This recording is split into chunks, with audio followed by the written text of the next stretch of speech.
इंसानी जिंदगी में किसी भी शख्सियत को संवारने के लिए दो शख्सियतों का अहम किरदार होता है। एक मां की जात है जो मोहब्बत के आंचल में रखकर अपने बच्चों की तरबियत उस वक्त से करती है जब वो मां की गोद में होता है। दूसरा अहम किरदार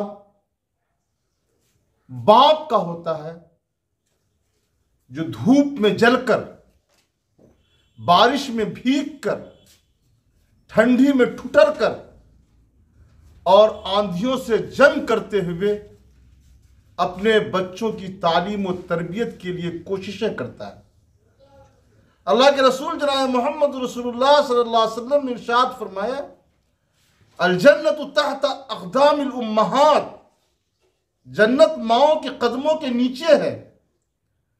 लेकिन रसूलुल्लाह सल्लल्लाहु अलैहि वसल्लम ने यह भी फरमाया कि बाप जन्नत का दरवाजा है। औलाद और बाप के दरमियान एक फासला रहता है, एक दूरी रहती है, लेकिन मां और बच्चे के दरमियान कोई फासला नहीं रहता है। बाप फासला इसलिए बनाकर रखता है ताकि इस फासले की बुनियाद पर वो अपने बच्चों के साथ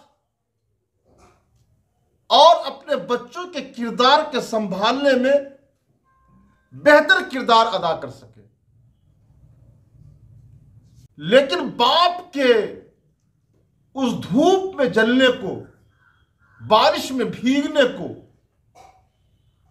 ठंड में ठुठरने को और आंधी में लड़ने को महसूस नहीं कर सकता है। अगर हमने अपने वालिद के साथ जो किरदार, उनके साथ जो अखलाक करीमाना, उनके रख रखाव का ख्याल अगर हमने नहीं किया तो हम उस अजीम इंसान की अजमत से गोया इनकार करने वाले होते हैं।